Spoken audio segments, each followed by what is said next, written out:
How you doing, YouTube? Matt, Master Beer Reviews, back with yet another review.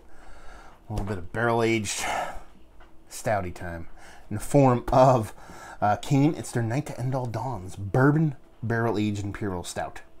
I've had this before, but I have not reviewed this before, unless YouTube's search algorithm is weird. I thought I did, but I searched and I couldn't find it, so that's kind of weird because I've had it a couple times, several times actually. But we're going to review it now, see what she's got. Yeah, they just did this release a couple weeks ago. They do the online ticket sale thing, sells out in 9 seconds, but I ended up going down, getting it, picking it up, and yeah, we're going to review it. I just said that. Why do I keep saying the same thing over and over again? I do not know. As far as what it says in here, it says a 19 Dawns 2017, oddly enough, Imperial Stout aged in bourbon barrels. It's 2018. I don't know why it says 2017. I don't think they do that with their beers. When they release it, it's 2018 version. I don't think they would put last year's date on it. I don't know. It's kind of weird. Maybe they had labels left over. I don't know. On the back here, it says, A Night End All Dawns is a massive imperial stout that has spent a year in bourbon barrels. The extended aging allowed seasonal temperature fluctuations in the barrels to draw bold flavors from the oak that can only develop with time. The heat of the bourbon gave way to a subtle caramel sweetness, and the bold, sharp edges of the roasted malt mellowed and married with notes of vanilla and oak. This beer will age well if stored properly. Enjoy now or in the future. And this is the beer pretty much would put Kane on the map. It says here 2014 Wood and Barrel Aged Stout Gold Medal winner at the GABF, and they got a 2016 Gold Medal from the World Beer Cup for it. So this is the beer that pretty much put them on the map, as far as everybody else in the whole country freaking out over Kane stuff. As far as the labeling, it's quintessential Kane. I dig their labels, I always have. So there you go, a little proper glassware, and yeah, let's see what this sucker has. Did a little pre-cut of wax in the back there for you guys, so that way you didn't have to suffer through me struggling. And what I expected is what's happening, which is I'm pouring out super rich motor oil. Not necessarily a bad thing. You know, it is ridiculously dark. I mean, look at that. Huge, ridiculously dark kind of rich, what I like my coffee to look like, color head to it. There's a softness to it, and it's sticking around a little bit longer than I thought it would, even though it didn't have much head to begin with. And it's just basically motor oil and color. So it's a big, huge, ridiculously thick, with like 5 C's stout, at least by the look of it. Let's get a nose on her. Yeah, I mean, you get the beer. That's the coolest portion of the show so far, is that the actual beer is still there. It's not just bourbon. It's not just alcohol. It's not just wood. You get this big roasted malt with a little bit of bittering behind it. And there's a nice, rich kind of baker's chocolate vibe to that maltiness. Now, immediately, you're dealing with the barrel, too. It's probably a bit smaller than the actual barrel in the bourbon itself, but it's very close. There's not like a big kind of you know, difference between the kind of impact of the beer, at least on the nose, in the actual like spirit in the barrel. The barrel comes off nice rich vanilla, actually more like marshmallowy kind of sweetness. Yeah, you're getting like that marshmallow with a little bit of dash of coconut and a little soft, smoky cherryness. Nothing too crazy, but enough to let you know it's there. And then you get that sweet kind of rich cherried bourbon. It's actually not that hot, to be perfectly honest with you. There's a boozy component to it. You know it's a big beer. It is a big beer, but it's not coming off like crazy hot.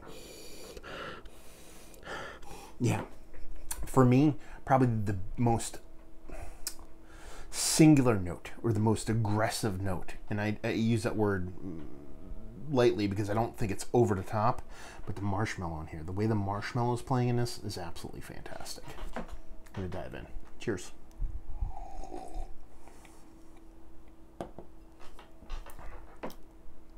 Oh, that is so dangerous, it's not even funny.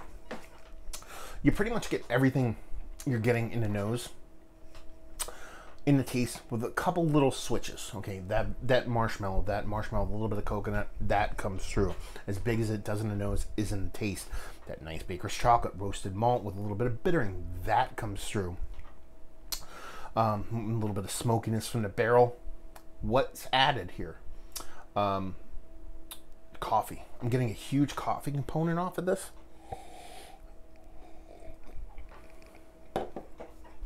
I'm sure that's more roasted malt than anything else. There's no actual coffee in the beer itself. I think a big espresso-like coffee vibe off it too. A little bit of heat on the back end, and enough drying to make you go back for more, and enough drying to cancel out the sweetness that's there, that's not over the top to begin with, to make this one of the most dangerously drinkable, huge balls of the wall Imperial Stouts that I've had in quite some time. I mean, this is literally zero effort to get this down. Yeah. Man, that's good. That's a good beer. It's probably a little bit thinner than some people would like. I mean, it pours like motor oil. It looks like motor oil. It tastes like a super robust, crazy, dense stout, but it's not like the thickest beer you'd imagine when it comes to big, huge Imperial Stouts. Or much more bolder stouts. And it probably lends to its drinkability, too, being that it's not thin. I'm not saying it's thin, but since it's not super thick, it ends up just being a little bit easier to get down, even though it's super crushable to begin with. Crushable. 13% Imperial Stout. Crushable. Yeah. I mean, the way that marshmallow plays, again, my favorite part of the whole thing, that soft coconut on the edges, is by far the kind of, star of the show for me. But with that beer being as big as it is, and holding up to all that barreling, and having the barrel play as gentle as it does outside of that coconut thing, that marshmallow coconut thing, is fantastic. Because the beer is huge and gigantic, and the barrel is technically huge and gigantic, but the balance between the two are so deftly done that it ends up being like there is no kind of leader in the pack. Sure, like I said in the nose, the barrel probably is a little bit bigger than the beer. But in the grand scheme of things, they're probably equal. It's just that there's more depth of flavor in the barrel side of things.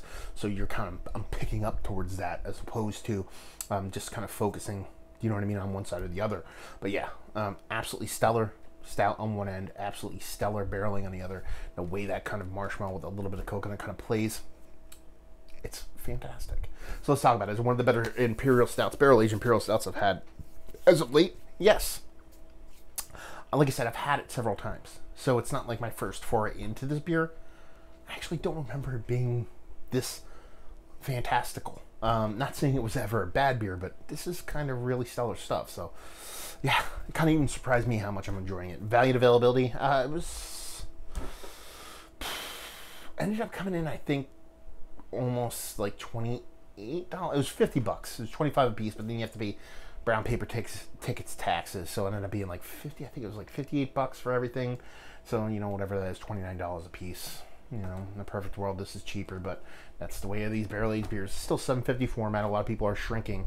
So kudos to them for that. And leave you with, if you like what we like this beer, if you like big, huge Imperial Stouts, bourbon barrel-aged, that are drinkable and that are tasty and expertly handmade. Because this is fantastical stuff. I understand why they got those sweet ass medals. Anyway, yeah, super good stuff. There you go. Another review in the books. Hopefully you guys enjoyed it. Down there if you want to talk about it. Massive Beers if you want to check me out doing the social media stuff. Beer Massive if you want to check me out doing the whole podcasting thing. And hopefully you guys enjoyed the review. Hopefully enjoying a nice, big, huge Kane banger right now. And hopefully see you next time. Cheers.